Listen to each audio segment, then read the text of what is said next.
Judge, this is the case of Love Jones. I have two young people here trying to decide whether or not they should marry. They're in love, everybody got a job, and nobody's cheating. Sounds good so far. Let's see if it holds up.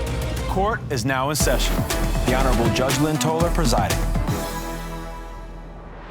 Good day, ladies and gentlemen. I'm here today with Nykeia Hamilton and Devan Johnson. The two of you have been together for a year and a half. You've been engaged for the last 9 months. You love each other, but you're not quite sure if you should jump the broom, as they say, so you've come to me for a before your vows session. I gave you my compatibility test, and you gave me your marriage license with permission to tear it up should I think your union is ill-advised. Ms. Hamilton, I'm going to start with you. Why don't you tell me why you love him, but why you're not so sure marriage is the right thing? Well, when me and Devan first got together, I thought he was the man of my dreams. But the longer we've been together, I'm starting to see that we want different things. Okay. For one, Devan is very impatient. Well, it was one time we were in a drive-thru. Now, the line is like 20 cars long, and 20 cars long all around the corner, and the car moves up, the line moves up one space. Devan's all out the window, honking on the horn, yelling at the other driver, move, move, you're an idiot, move up, you're wasting my time. He's just so impatient. Mr. Johnson, are you impatient? Yes, ma'am, I am. And some people are. I'm impatient. Do you think it gets in the way of your doing things successfully? Negative. Because I have a life. We don't have time to just go regain. So, of course, I'm like, you know what? Things need to move with consistency. Things need to move a little faster. Okay, yes, I was in line. I also had work to go to that day. Some dudes texting in line. I'm like, move forward. But that ain't the only thing that makes me impatient. You tell me what else makes you impatient? She moves too damn slow. She moves too slow. Yes, ma'am. Now, give me some examples of the things she does too slowly. Okay, we'll go to food for less. We'll have a whole list written out. I go in there with the mission. Look, we about to go get all these things. Get in and get out. I'm not trying to stay here. Right? So her whole thing is, okay, baby, let's get in, let's get this list. She want to get in and look at everything and let me get this too. I think we need some salt. I'm like, is that on the list? No, let's get what's on the list. Because why? I gotta go to work.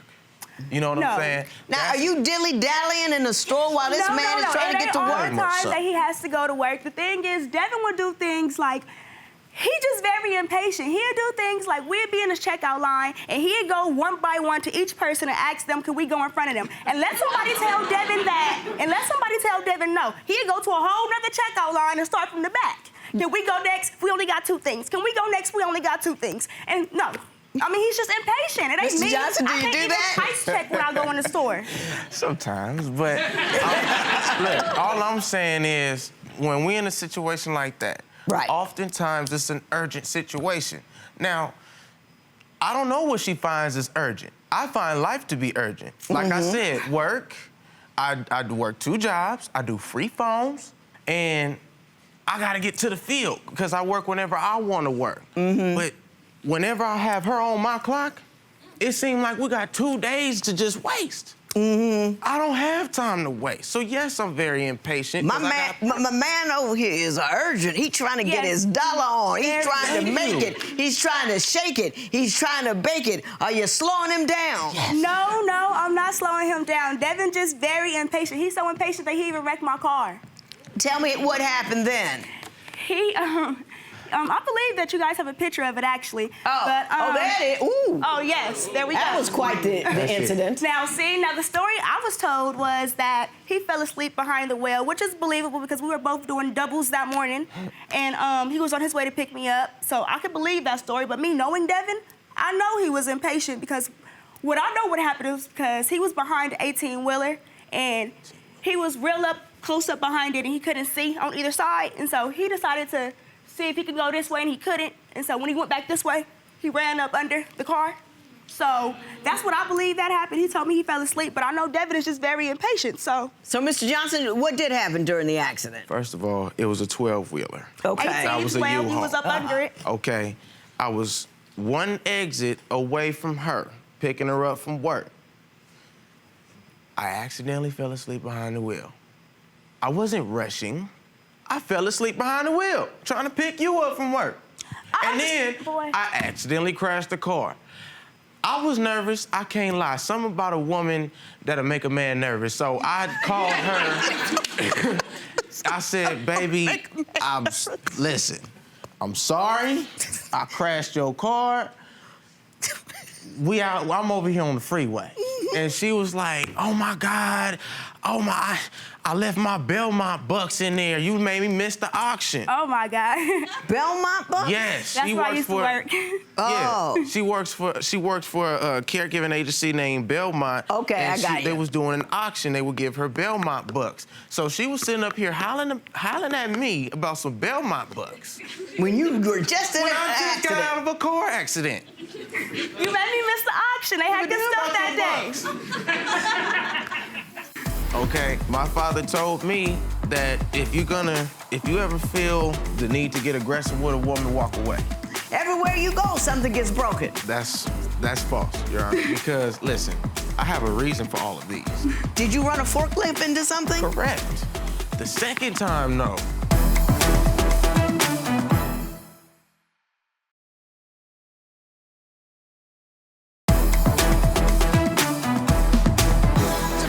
The difficulties. I want to know what's good about it. So I'm going to start with you, Ms. Hamilton. I want you to give me the best 30-second sales job on why Mr. Johnson, above all other men that you've known and seen and dated, is the one for you. And I want this to be all love, all happy, all positive, no negative, and go. Well, Devan, he's sweet to me. He's kind, he's smart, he's funny, he's goofy, he's handsome, he's talented. I don't know, Devan's my best friend. I love Devan. Nicely done. Nicely done. Now, Mr. Johnson, she has set the bar fairly high. Can you meet it? 30 seconds. Why, above all other women you've known, met, or dated, Ms. Hamilton is the one you want to spend the rest of your life with. Go. Well, she's my best friend. She, too, is goofy. She's funny. She can be a great assistant in certain areas. That was poorly done. I know. Mr. Johnson, I want to ask you a question. Do you run into stuff a lot? No. Did you run a forklift into something? Correct. Let's hear about that, sir. Okay. Once again, I get out the car. From talking with her, I can't even focus at work. We have to do numbers. We're in a warehouse, and, I got to calculate and all that stuff. Right. So while I'm doing all of this, I'm literally sitting up here daydreaming, visualizing our conversation. And this is not the first time. I'm driving, and I'm literally talking to her while driving. Not face to face, not on the phone. But I'm like, this I swear to God, this And as I'm turning the corner, I accidentally turned a little too hard because, I whipped you were the a little lips upset. a little hard. Yes. And you crashed the forklift. Yes. Tell me about his anger. Yeah, okay. It was one time we had got into a fight. I had said some things I probably shouldn't have said to him, but Devan thought that it was okay to break down every door in my house. He put them all back up after the fight was over and everything, but then there was another time on Halloween. We were driving, we were about to go home, and some crazy dude decided to jump out in front of our car. Devan gets out the car, chases the guy, and I'm all out the car, like, Devan, come back, calm down. It's not that serious? It's not that serious. We're right here. We're about to pull into the apartment, and he was mad. Mr. Johnson did all, he even broke his hand. He broke his hand? You are very destructive. You done messed up the forklift, your hand, the car, the doors. Everywhere you go, something gets broken. That's false, Your Honor, because, listen, I have a reason for all of these, okay? My father told me that if you ever feel the need to get aggressive with a woman, walk away. Right. At that point, we were so heated, I socked a hole in the door. Yes, it was in the bathroom door. Yes, I did it. The second time, no, that wasn't my fault. She was sleeping in the hallway, on the hallway floor. I went to go to the kitchen to go get me some water. I passed the hallway, and her hand was out. I guess I thought I stepped on her shoe. So I picked her shoe up, and I was like, oh, okay, that was her shoe. I thought that was her hand. So I didn't toss the shoe back down. She got up, and oh man, it was Clash of the Titans in this thing. Devan, you stepped on my hand, and you know I was sleeping here. I said, why the hell are you even sleeping in the hallway? Why were you sleeping in the hallway? We had just moved into the apartment. We didn't have no furniture yet. We was having some type of petty argument, and Devan made me mad, so I went to go sleep in the hallway. And then how often do the two of you argue? All the time. It's always about something petty, something very small. We never have big arguments about anything major. The second time we got into it, I got so mad, I almost wanted to knock her out with a Tyson punch, all the way back here to the front. And I'm telling you, I had to leave the house and go to her mama and ask her what's wrong with her. In fact, well, I'm glad you left. Thank you for that. I mean, I'm glad, and thank your father for me, too, about telling you about when you feel like you might need to put hands on, lays out the door first, because that's the way to go. That's the way to go. Now, Ms. Hamilton, your mother, Ms. Jefferson, is on the phone. I see narcissistic tendencies from Devan. When you say narcissistic tendencies, give me some examples. Because Devan didn't want her to go home for some apparent reason.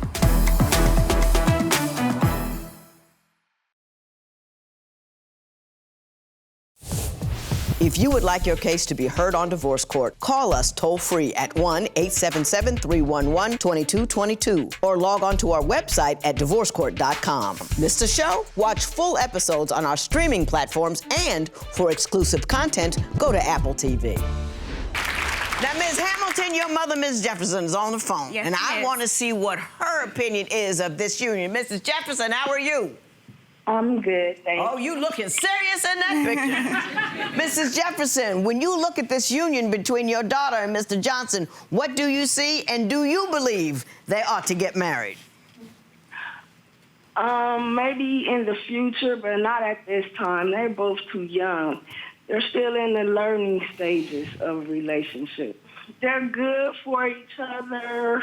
I see narcissistic tendencies from Devan. When you say narcissistic tendencies, give me some examples. When they moved into their apartment for the first few days, Nykeia was here with me.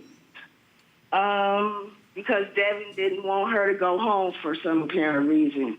That's emotional control. Mrs. Jefferson, thank you so much for your insight and for calling in. I appreciate it. Thank you.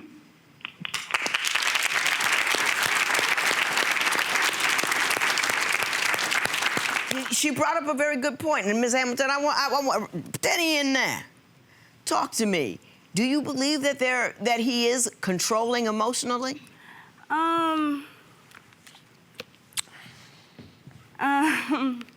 That's a yes. Why? Well, okay, basically just like for the reason that she has said when we were moving into our apartment, we had just moved in. We only been there for like a week or so now. Devan didn't want to give me keys to my apartment, but I paid half of the move-in. And I felt like that was kind of controlling. Why didn't you want to give her keys? Okay, Your Honor. We had already agreed before even moving in, we were gonna take a week apart. Devan wanted that week apart. I told her that. She said, okay, we can do it. There's an agreement there. I agreed on that because of him. I told him I wanted to go home. I don't want to stay at my mother's house. Anyway, like I said, before we moved in, forgive me, before we moved in, we had agreed we would take a week apart. Because you weren't getting along? We weren't getting along. She called, I'm at work. I called her, babe, how you doing? Then she hits me with, Devan, did you leave a lighter here? No. Oh. I ain't got no lighter. Like, on the phone. Now, I don't have a lighter. A lighter to light something, to smoke something. She's pissed off at me while I'm at work. Did you call him at work about a lighter? No, yes, he called she did. me while he was at work. And that was after work. Okay, let me tell the story. Let me tell my version of the story. Go ahead. Because what happened was, he called me while he was at work, and he didn't leave me a lighter, and I gave him this little petty attitude or whatever. But the thing was, he hung up in my face, and that made me mad, so I blocked him. And then once I blocked him, I mean, that was that. He was mad after I blocked And that him. ain't the first time we done hung up in each other's face. No, I can't hang up in your face. When I hang up in his face, it's a whole issue. She's It's a done whole it before, ordeal. though. But it's I okay ain't if never you can hang blocked up in her. my face. I ain't never blocked her. I wasn't unblocked for. I was So blocked we was for sleeping 4 in the days. same bed. You knew exactly where I was at. blocked We for was 4 days. we was at the So same the house. question is, why you blocking me? It doesn't matter if Ms. you was blocked. Hamilton, And you Mr. can reach me on Johnson. Facebook. I am about to speak.